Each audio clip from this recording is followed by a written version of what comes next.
So when somebody gives you an account of what they did, you will corroborate it, test the evidence, test, is she actually telling the truth here?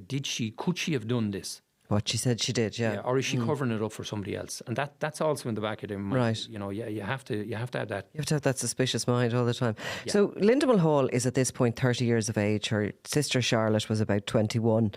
The mother is gone to England, I think, is she? Or she was in Ireland for a long period of time, and then she literally disappeared off. She got out of town. Yeah. The father, is he with her, Linda, at the time that she's giving this statement? Yeah, he's supporting her. Yeah, yes, he is supporting her. To be fair to him, he is. But unusually, he wanted her to do the right thing.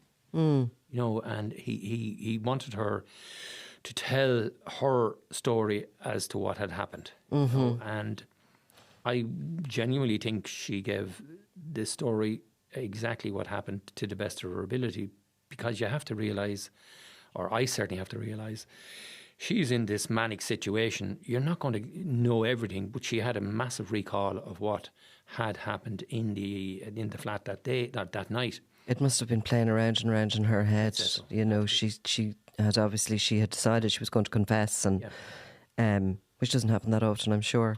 No. So she's a mother of 4 children. Are they knocking around the house? Where are you? Are you in the kitchen? We're in a bedroom. Right. We're in a bedroom, smoke-filled bedroom. I'm very conscious of the legality of what you're doing. Yeah. You know, is this legal? Is it going to stand, the judicial test, where it has to be fair? So she makes a very detailed statement. Where did she start? How did she start telling you this story? She started actually that she had got a phone call to go into town. Charlotte wanted to go into town. The mother wanted to go into town. She actually didn't want to go in. Right. She did not want to go in, which was a fateful decision she made, was to go. And then one of her brothers was going to look after the children and that sort of thing. So, you know, she went in with her hand on her heart to have an enjoyable evening. That's as simple as that. Their plan was what? The plan was to go drinking. Right. That's it. And these were people who would have been drinking along the boardwalk probably, rather than in pubs, or there wasn't much sophistication going on here. No nightclubs. Yeah. No fancy pubs. No huge priced cocktails or drinks been had here. It was literally go in, enjoy the evening, which they actually were doing. They were having a good time. I remember her telling me that she had a bar in her nose and or in her lip, and it was hurting her, and it was getting infected, and she wanted to get that dealt with.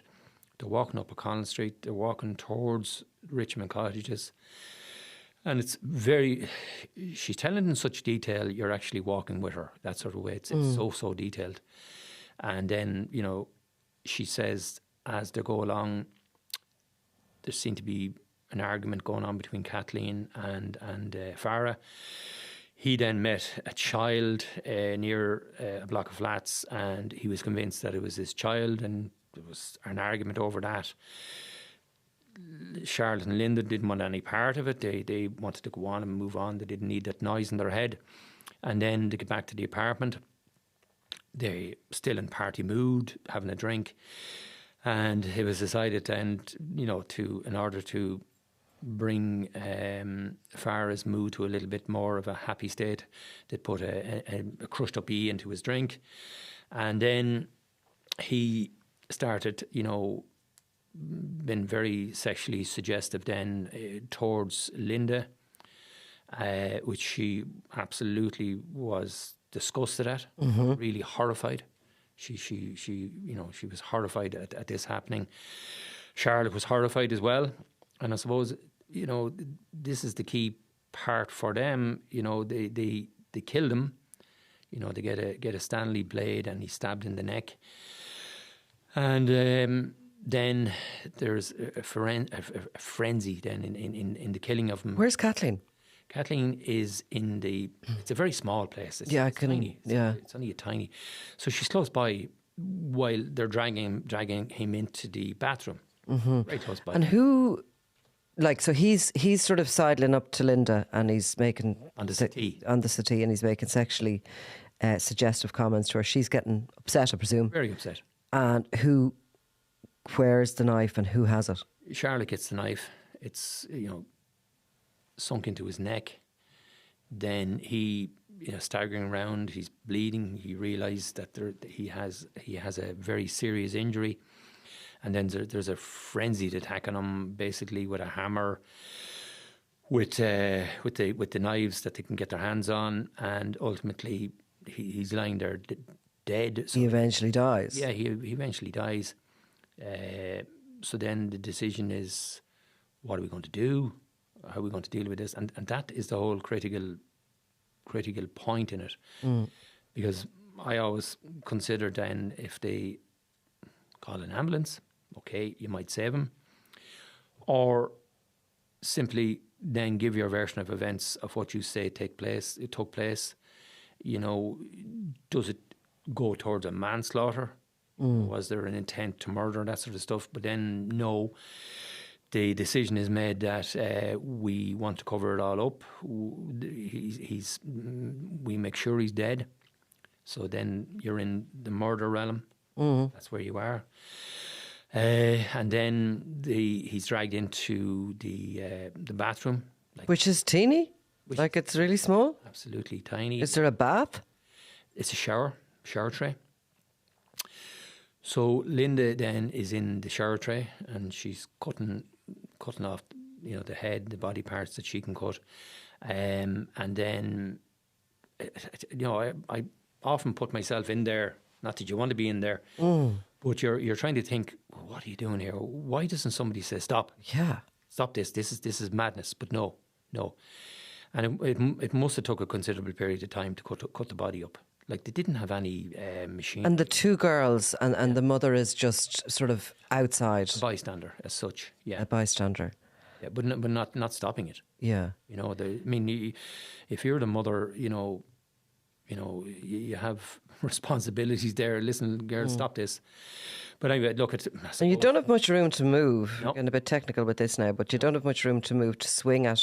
They're not swinging at him at this process of chopping him up, so they're hacking. It's absolutely hacking, and it's not as if you have a power tool where you literally can get your saw, bring it down, cut whatever you're cutting. No, this is literally hacking into bone, which thankfully I don't have any experience of, but I'd be fairly certain it's not the easiest thing to do in the world. It must have been mind blowing. Had to be. Had to be. And did they take a break? They did. They took a break. They took a break, but still went back and finished it all off. Right. Then there's a discussion then about, cutting the head off for, the purposes of him not being identified. Pretty smart. You would think you don't want the identification to take place. But then they didn't have the wherewithal to maybe bring the body up to, tragically, where a lot of bodies are found, up the Wicklow, Dublin mountains. They hadn't got the wherewithal to do that. So they're probably exhausted as well. Absolutely. I would say wrecked. So a decision is made then, we'll bring the body parts down to the canal and put them in there. And like if you go to Richmond Colleges, stand outside the set number 17 and you walk out, it's 2 minutes, probably a little bit longer when you're carrying heavy hold-all bags, but it's very close. So it's the only place they could figure out that is where they could get rid of the body. And the two girls walked the body bit by bit down to the canal and threw it in at the early hours of the morning. The early hours of the morning, 4 o'clock in the morning. Right. And then they go back up, they're exhausted, sleep, they go and get food. They go and get food? Okay, but they must be covered in blood themselves, or do they shower? Well, they clean themselves up, they got more clothes, they clean themselves up. They had to be sure. They didn't have... And this is where you believe John comes into it, the father. He brings clothes to them. And John was called down, in my opinion, was, will you help? And no.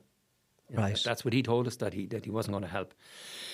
Which, to be fair to him, he wasn't getting involved in something that he didn't want to be involved. So they then have to decide, what are we going to do?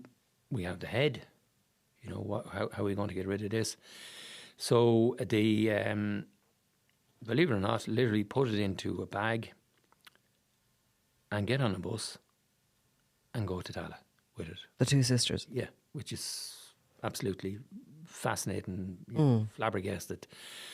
I'm sure if all the other people in the bus realise what's sitting beside me is two ladies and the head of a man who had been murdered, they would have been pretty shocked. And I suppose yet again it's another dimension to the case that people would find unbelievable. Now you're in the bedroom listening to this and you cannot presumably show any emotions as regards the story she's telling. No, you're non-judgmental. Yeah. And how is she coming out with it? Is she crying? Is she... It's absolutely tragic. No, it like... You listen to, a person in their early 30s and you know that they've come from a very tragic, sad background. She had a tough life.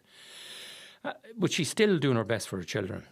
And then she becomes involved in this whole debacle as such. And you're there listening to her and you're saying, this is so, so sad. You're going to be going to jail for a long time. You're going to be, if this is all to be believed, a lot of your life is over. You're signing your prison warrant here as such. But you have a job to do. My job as an investigator, my job is to discover the truth. As unpalpable as it may be. So you listen to what she has to say and you let her talk. You just let her talk. You let her tell. And she kept going? Yeah, I think it was 20 pages of a statement. And when they got to Tala on the bus with the head in the bag? They decided they would bury it in Time in North Park. I think it's Father Sean Walsh Park. Yet another bizarre thing to decide to do. Then, over a couple of days, it was buried on an incline beside a seat. And you'd have to say, why would you put it there? If you start thinking like a murder, maybe you should hide it in a bush or somewhere like that. But anyway, that's what was decided. So Linda then, over a period of time, had been very heavy rain, and she was worried that it hadn't been very deep enough. She decided that she would go back up and take it up. She did take it up, but she got panicked and she put it into a hedge. And then she went back with a bag and she put it into the bag. She brought a hammer and she brought, I think it was a litre bottle of vodka. And she went up into just literally up beyond, I think it's beyond the embankment there, what used to be the embankment. And she went into a field.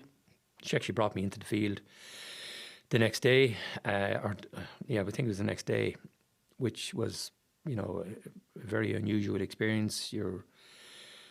We video recorded this. You go into the field.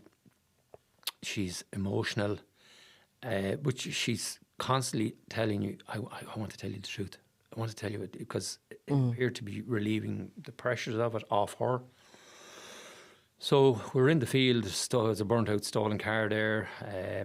You walk over and she gets into the ditch. I'm holding her hand to get into the ditch. And she gets in and you're in the ditch. Then she points out, this is where I sat. And this is where I used a hammer to smash up the head.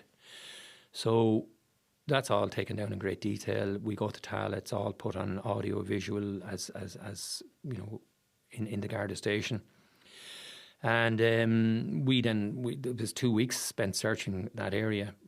We found nothing. But I still believe what she had said to be true was that there's no reason why she was going to tell me a lie at that stage. And at this stage, she's told everything else that's true, and she didn't bury it this time. So the possibility is that scavengers or animals, fox or whatever, took it away, was eaten and gone. Yeah. Did she feel guilt about him? She was very sorry. She was sorry for taking somebody's life, but she did go back to the fact that his inappropriate behaviour towards her in the apartment, And she was very, very traumatized by it and very sorrowful. You know, she kind of wears her heart on her sleeve, I would have thought. And, you know, you could see this had enormous impact on her. So, you know, even though you're a professional investigator, you still see the grief in her and how it has affected her. It's not right what had happened. No, but she had a very hard life. Terrible hard life. Oh, terrible hard life. I often wondered if she was in any other village or town in Ireland, would things have worked out differently for her? You know, would if she was in the States? Or she hadn't gone out that day when she didn't want to, you know. Yeah, but I suppose it's all those sort of what ifs, isn't it, you know? And what sort of you liked her? I think you had a bit of a soft spot for her. Well, is she a gentle person? I actually felt very sorry for her. Yeah. You know, maybe sorry is a wrong word. I felt sorry for her, the position she found herself in. You felt empathy for her? But actually, believe it or not now, when you're dealing with people like offenders, people who commit serious crimes, and, you know, when you look at them and you say, God, you know, let's say you're living in an area and there's no employment. And I'm not saying it's justifiable, it's certainly not. But you can find yourself in circumstances where you have to survive. So you may become involved in some crime. That's not right. I recognise that completely. But put yourself in their situation. Would you be any better? I don't know. I genuinely don't know. But then when you put yourself in her situation, she had a really hard life. So if you don't have some empathy for her situation, you're not a human being. And investigators are human beings, the same as everybody else. You have a professional job to do, but that's not to say that you don't understand the situation that the person is in. And, you know, you portray that when you're, you know, putting a file into the DPP about their personal circumstances. And if you're in court and you're asked that question, you say it as well. You know, because if you to go down the road of being, you know, a hardened detective, you know, I've seen it all before. Well, that's not the way. That's not the way to behave. You take everything into consideration. It's not right. It's terrible wrong what has happened, but you portray it fairly. So with her situation, yeah, I had a lot of understanding for where she was and where she found herself. And she wasn't trying to shift the blame onto her sister or mother or anything. She was taking, you know... Taking it on the chin. Taking it on the chin. How did Charlotte feel about her deciding to confess? Well, Charlotte, you know, I would have always considered Charlotte to be more robust, stronger willed person. That's her persona. That's what I would have seen. So her initial taking of it was, you know, that Linda wasn't that wasn't what had happened. But eventually, after an interview with Detective Sergeant Jerry MacDonald and Mike Smith, she gave her version of what had happened. And, you know, she appeared to be happy as well, to be relieved of the burden of what she had done. So that's the position we found ourselves with Charlotte. She seemed to be a stronger willed person. Younger, but... Well, just more able to look after herself, would have thought. Right. Yeah, definitely more well able to look after herself. So I suppose, look, that's the difference in personalities. That's families. Yeah. That's the way people are. So, you know, they had a difficult childhood. The two of them did. You know, it wasn't easy. Like, it's not normal to go and meet your mother in town, to go drinking on the boardwalk with your mother and your mother's new boyfriend who she's moved into the family home, and then, you know, they were taking a knee and whatever else they were doing. It's not normal. A lot of this case is not normal. I actually went to John's funeral. John Mulhall, he tragically took his own life in the Phoenix Park. Was that in the run-up to the trial? It was in December. So it was after we had all the arrest done and everything done, you know. The trial was in October 2006. Yeah. And he died in the December. Yeah. And that was, yet again, a very unusual one, because you're sympathising with two people that you're looking to lock up. But, you know, it was something that needed to be done. You know, there's that connection there as such. And you understand where they've come from. And this is, yet again, is another tragedy that has befallen the family. The family, yeah. Do any of us want that in our lives? No, we don't. And when it happens, then, you know, there's a response. So the run up to the trial then was into 2006. There's a lot of other stuff going on in everybody's lives, certainly in our lives in Fitzgibbon Street in Mountjoy. You have all we had the Love Ulster riots to deal with that back then as well. And all that calamity that was brought to the city. And then you're dealing with other cases. But your focus then, you know, This is a big trial, it's a massive trial. Yeah. There's going to be massive media attention. And with her confession, she's pleading not guilty to murder. Yeah, when most people in circumstances like this... Everybody will plead not guilty to murder. They're looking for maybe a manslaughter. Yeah. You know, and you can understand that approach. Yeah. You know, that's the game, for want of a better term. That's the process that people go through. It's self-preservation kits in here. They're going to get legal advice as to how to protect themselves, which is part of the whole process. You're dealing with really, really brilliant barristers who are going to steer them down their road, which is accepted by everybody. That's the judicial process. But Linda didn't turn up for the trial, which yet again caused a little bit of difficulty because Judge Carney wasn't best pleased, and you know, suppose juries have been set up, the whole trial process is ready to go, and somebody doesn't attend. So Charlotte attended and Linda didn't? Yeah, she didn't attend, which left... And where was she? She literally disappeared. Oh my goodness. After all that? After all that, radio silence was being maintained by her. So I was really concerned that she had killed herself. Genuine. I thought she had decided, you know, to take her own life. So I remember going up to an address that she had in Tala, and we literally kicked the door in, expecting to find her there. Right. She wasn't, thankfully. We then made sure that her children were safe, which they were. And then, you know, information was coming in that she was gone, couldn't be got. So eventually, on the advice of a person who said to me, "Why don't you send her a message and see if she reads it?" Right. And I got a read receipt back. Right. So she's alive. Right. Which is brilliant. Like the mobile phones weren't as high tech as they are now. Yeah. Where you can see somebody's read a message. So she then eventually made contact. She was very traumatized. You know, her whole thing. I think the reality of I'm going to be gone from my family really hit home. And I suppose it hit home the day that we went up to arrest her, because I made sure that the children were gone to school. I didn't want to have any of that trauma, seeing Mam being arrested. And when you go in, you know, she's making tea yet again, to be fair to her. And I said to her, you know, I'm here to arrest. And she says, well, I was ready for this. I knew I would be going with you. My bag was packed under the stairs there, more or less from the day I met you. And she'd still managed to get her kids out of school? Yeah. Yeah, still functioning very well as a parent. Yeah, she was. Yeah, she was very. She seemed very good and kind mother to them. So she is with her son, and you know, I thought there was going to be a little bit of an altercation, but he turned around and he said, "Listen, just mind me, Ma. That's it." You know, which was very sad. A 14-year-old saying to a policeman who's going to take Mam away.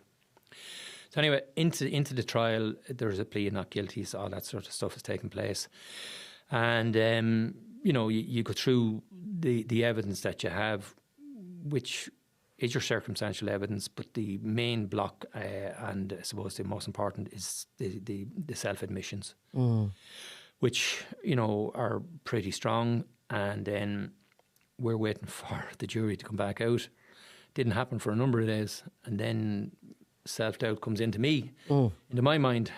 Did we do enough here? And the one good thing about a jury is you never know. Absolutely. Very hard. And were they went off, first of all, for anyone who doesn't really understand this process, they're sent off first of all to consider pure murder on both of them. So they both stood trial together. The evidence was all connected, obviously, same victim. So they go off to consider, but you don't have a clue whether or not have they found one guilty, have they a doubt about the other. So what happens then? They come back and they're given the option of going out for a majority verdict, right? Which could be for murder, 11-1, yeah, you know, 10-2. Well, it has to be 10-2.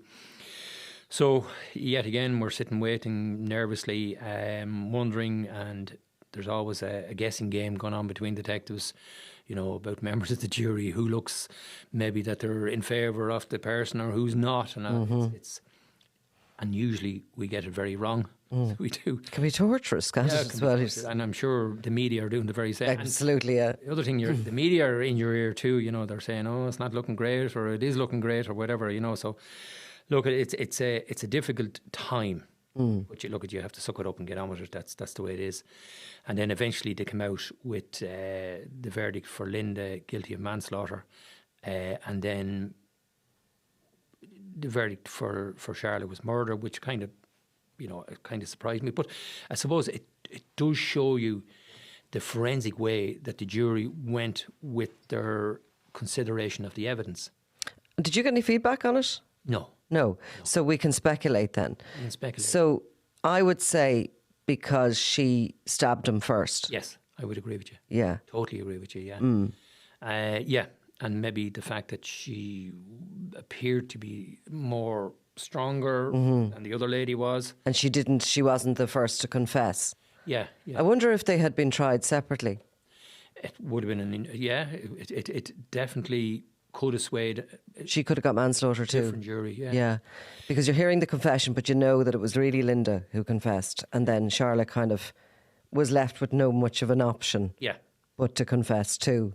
That would be what I would be kind of going on, I think, if I was... I would say you're not far wrong. It's absolutely fascinating looking at juries. I always find it really, really interesting, because these 12 people have no part of the case, know nothing about it.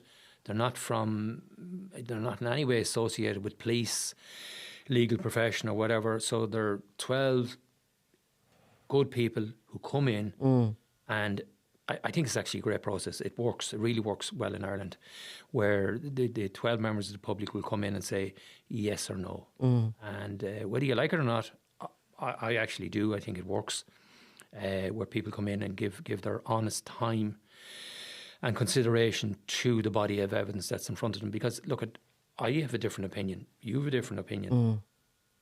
But we're tainted because we're involved. Yeah. We know things that they don't know. Exactly, because of course they wouldn't know. Had there been previous convictions in this, sometimes particularly when you're seeing gangland murders or whatever, which usually are before the Special Criminal Court, but some have gone before a jury.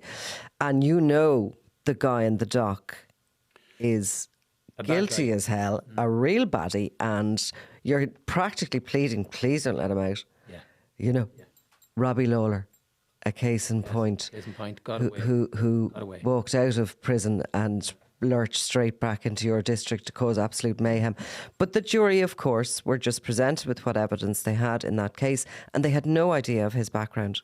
Yeah, but I would always say put yourself in a situation where you're being accused of something. You would want a jury trial. You want a fair crack at getting off with this. Of course. And ultimately, there are people, can happen, be charged, and they're not guilty of that particular offence. So the jury system, I think, works. It can be difficult to deal with. It can, because to gain an understanding of what sometimes you do when they look for maybe the exhibits, when they look for, we want to see that piece of CCTV, and you're kind of saying, okay. That's what they're concentrated on, that little bit, so they're thinking that way, and I always like to see forensic analysis by them, that they're taking the time, that they're not coming literally back out after 3 hours, not guilty, and out the door. Yes, yeah. Nobody wants that. And what the pressures of the likes of the trial, because I mean, there was huge money put into this investigation. I suppose that's always on you. You're the senior investigating officer. Your career, what you've done, and how you handled that confession and everything is pretty much on the line, because if they are found not guilty, you're coming out to face the media. I mean, that must be, like, while you have empathy for particularly Linda, she has pretty much accepted what she's done and she's going to prison. Yeah. So it's not like, that is at issue as such, but you'd be coming out, like, it must be horrendous to... when there's a not guilty verdict coming in and you've put all of that into it and you have to face the public. And well, you also then have to consider you're facing the family of the deceased. Exactly. In most cases. So the whole thing then. You'd want to just run and hide, would you? Well, you're a lot of emotions will go through your mind if that happens. Thankfully, it hasn't. But if you're involved in a very serious case where there's a not guilty verdict, you have the feelings of the family, you have the feelings of the investigators. But then, have you failed as an investigator yourself? Are you good enough to do it? Have you missed something because you weren't a good enough detective to do this? And self-doubt then creeps in. You're a human being. Self-doubt creeps in. Did I miss something? How did I not see that? The jury saw it, I didn't see it, or maybe some legal person was able to find a hole that you didn't see. So yeah, it's a highly pressurised situation that you're dealing with, that very few know about unless you're a senior investigating officer yourself, because when it goes wrong, it's your baby. When it goes right, everybody wants a bit of the cake. Exactly, yeah. Yeah. And ultimately, there's a saying in the Guards, you're only as good as your last investigation conviction. That's as simple as that. You're always going to be judged on what you did.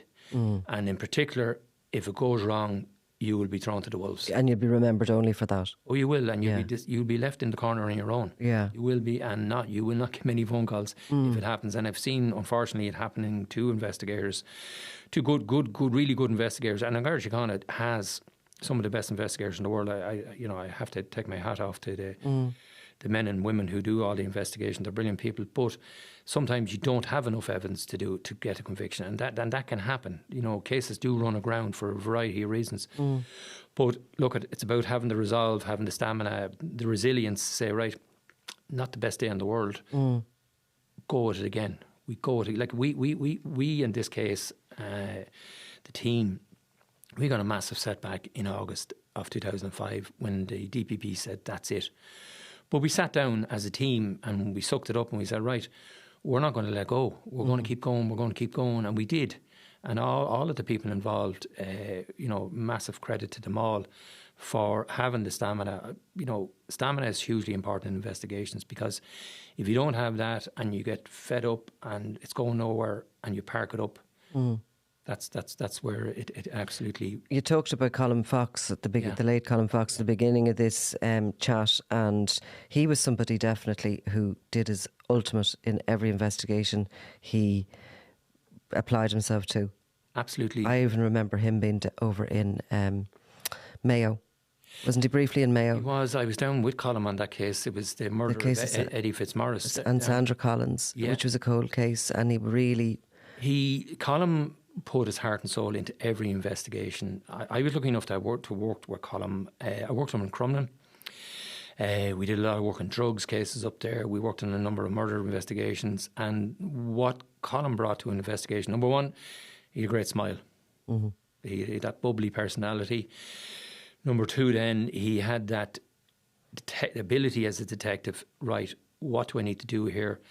Where's the difficulties going to come? He would be always telling you, I was the detective inspector, he was the detective sergeant, but he'd be advising you, keep an eye on that, watch that. He actually was really, really good. One of the best investigators I've ever worked with in my life. Tragically lost his life. But I think the service he gave to Garda Síochána was phenomenal. I worked with him in Blanchetown. He when he was in Blanchetown, I think he was working on 12 murder investigations.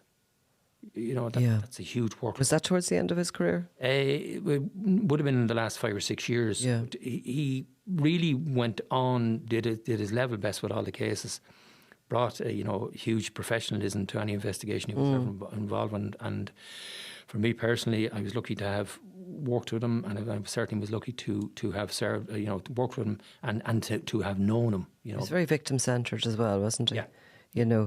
Even those that didn't have family and didn't have people shouting for them, because, of course, many victims do, and we've spoken before about some of them get a lot more publicity and airtime than other victims do, and really a lot of that comes down to the family, doesn't it?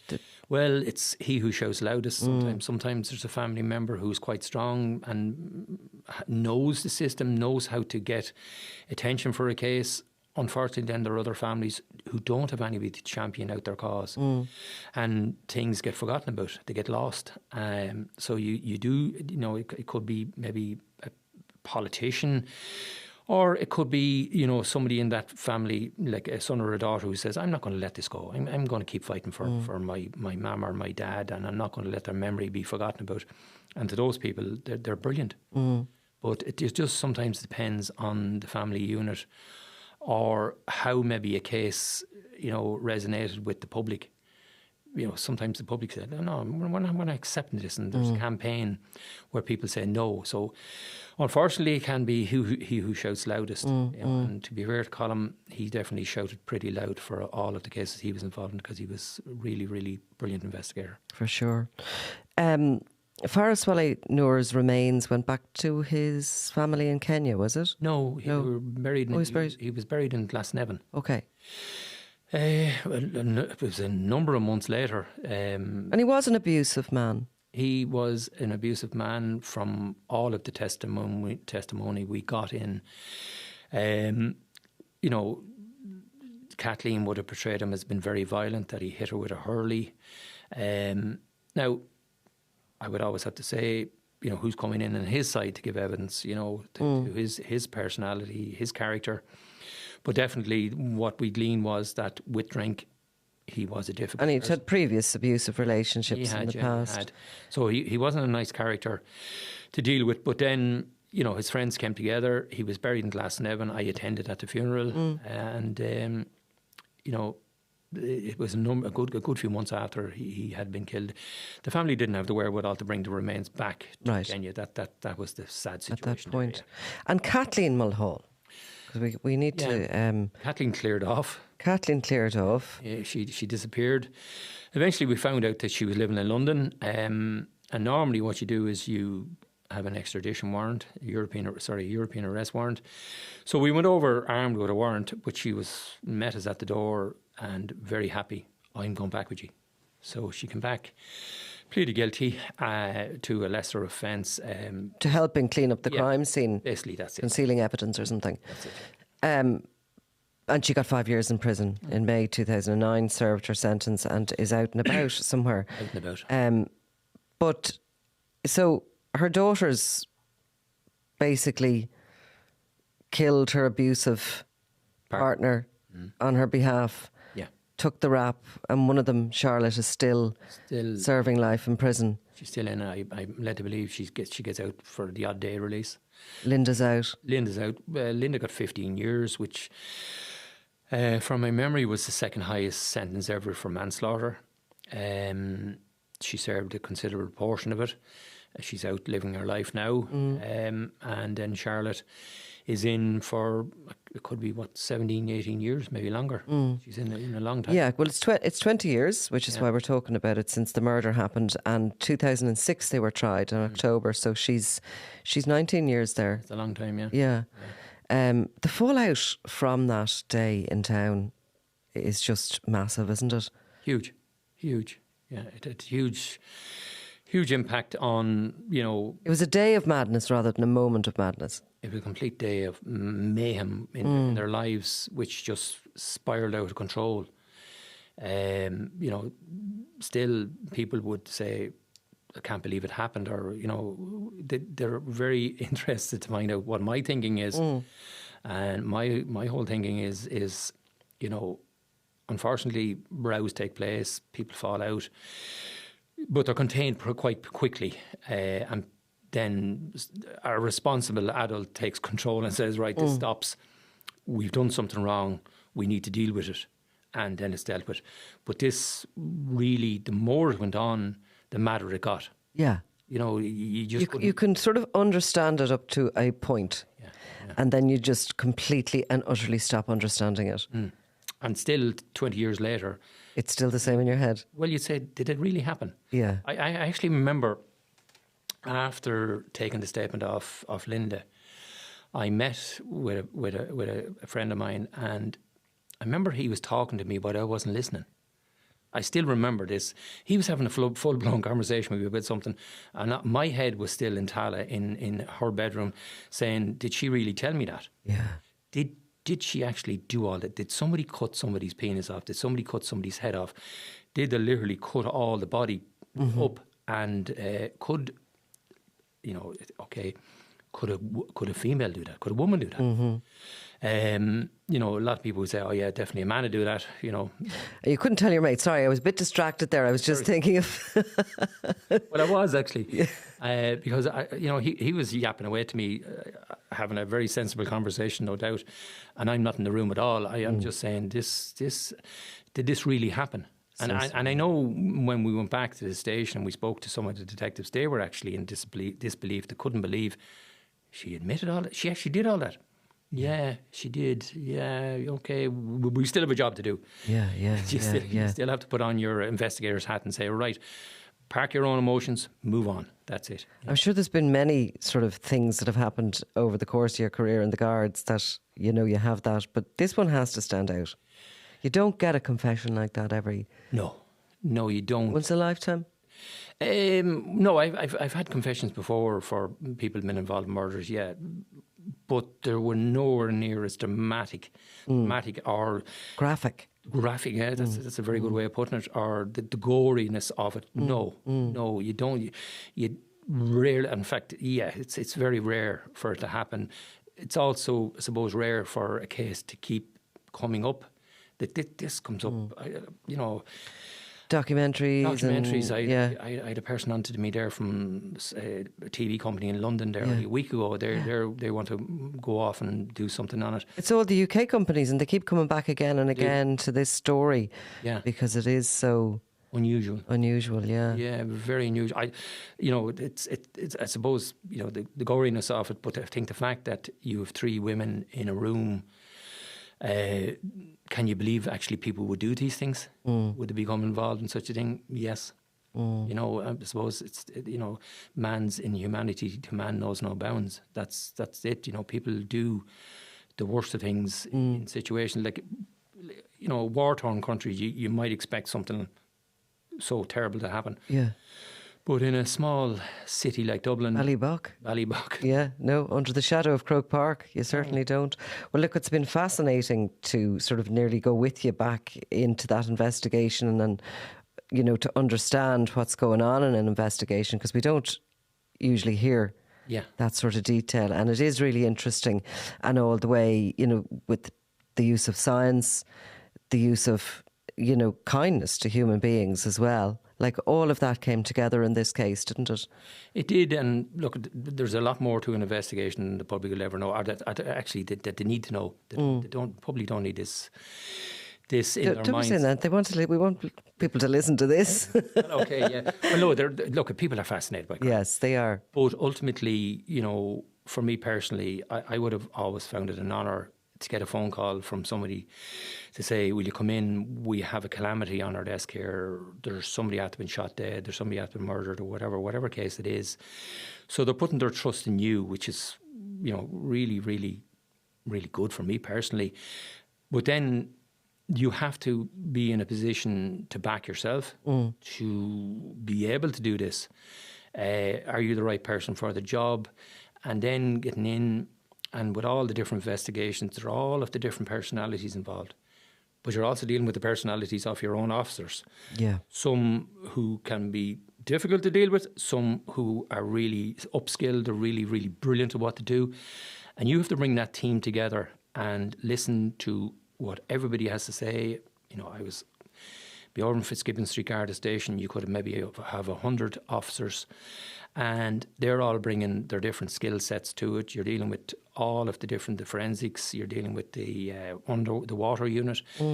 So you have to combine all that, and it can be difficult, it can be taxing, I can tell you out straight. It does have a drain on you personally. It's not like CSI Miami, where it's solved in a half an hour and it's all over. And even the jury do their conviction. So you have all of those, I suppose, balls in the air where you're responsible for it. But I do think you bring in, the understanding. You have to have an emotional understanding of where everybody is, you know, not alone for somebody is brilliant on your investigation team, are they a brilliant statement taker? Maybe they need more experience. And then dealing with the victim's family, I would have always made sure that I met with the family. They get an understanding from where they're coming from. You have to listen to what has gone on in their life, how this has affected their family. You know, if it's a dad that has been murdered, how the children are left behind. And, you know, you build up a relationship with that family and an understanding of the impact it has on them. And I think it's so important that you do that, because it has to have a personal touch, which is important. Then, you know, you move into your witnesses. You know, you find out the different type of witnesses you have. Some people are terrified. I don't want to give evidence. I really don't want to give evidence. And then you have to give them, reassure them, assurances of how you're going to mind them. You're not going to leave them exposed. And then right into the victims, the suspects. Suspects are not always as easy to deal with as Linda was. Sometimes they're very challenging. They're going to challenge you. They're going to threaten to kill you. They're going to follow you, all that sort of stuff. That can happen too. So you have to have a lot of skills.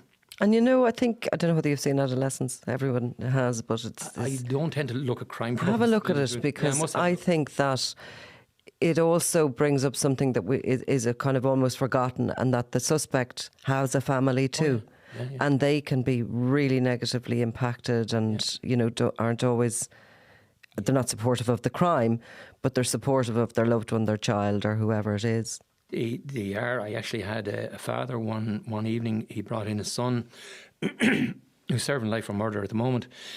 He brought him in, and he said to me, I want you to treat him well. What he did is wrong, but I know you'll treat him well.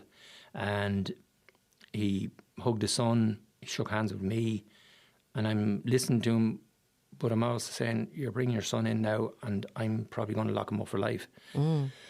But the dad's whole thinking was somebody had lost a life, and this is not right.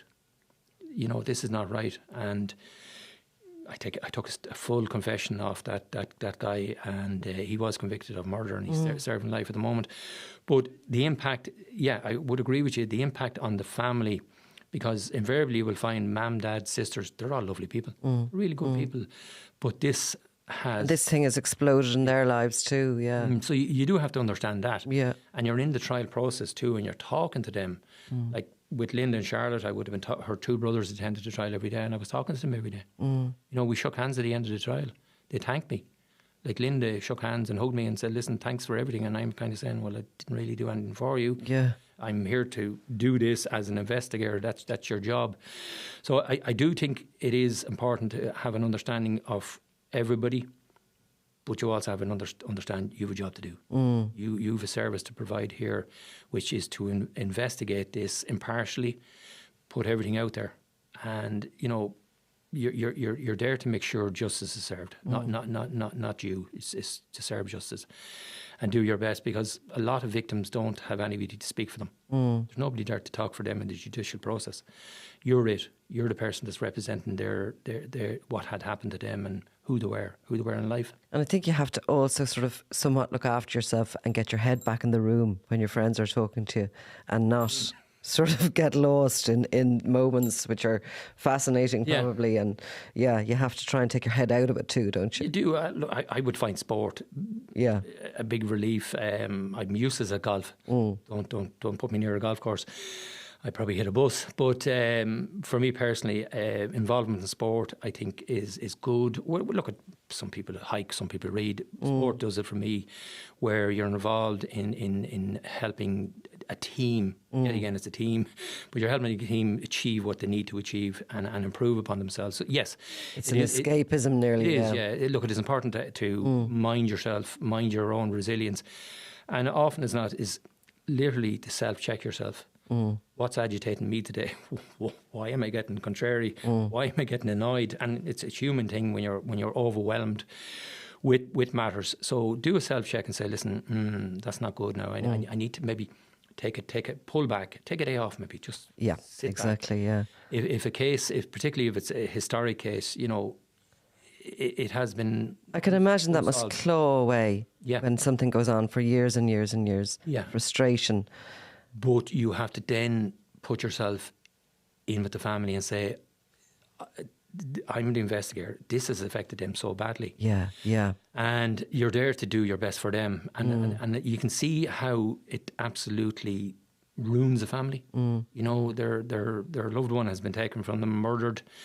And next thing, they're involved with the police. Sure, most people don't want to be involved with the police. They've never had any involvement with the police. They don't want involvement with the police. But then you have to form a professional relationship with them. They have to get to understand your position. You have to understand their position and marry both together. And an excellent example of all of that, hopefully, will be in our new Cold Case podcast, which will be out in April, concerning the cold case murder of Emer O'Loughlin. And I think all those elements are there in that story. The effects on a family, the length of time, and, you know, while investigators are dipping in and out, the effects on the actual immediate family are just so stark, aren't they? They're tragic, and I think that one in particular, Emer O'Loughlin's murder and then the subsequent impact it had in the family. Even now, you know, from talking to her sister Pam, you can see the terrible, terrible impact it does have on people. It leaves an indelible mark on a family. For sure. Which is not good. Yeah. And they don't get a day off. There are no winners here. There's no positivity as such. Yeah. Well, Christy Mangan, thank you so much. That was absolutely fascinating. Okay. Thank you, Nicola. Robbie Lawler was out of control. This is Double Cross, the murder of Robbie Lawler. It was going to be an all-out war with him in the middle of it. A Crime World special investigation podcast based on my new book, Web of Betrayal, wherever you get your podcasts. I'm Nicola Tallant and you're watching Crime World, a podcast about criminals, drugs and the underworld in Ireland and across the globe. Make sure you subscribe to our channel and turn on notifications so you can be the first to watch all our latest episodes. You can also listen wherever you get your podcasts.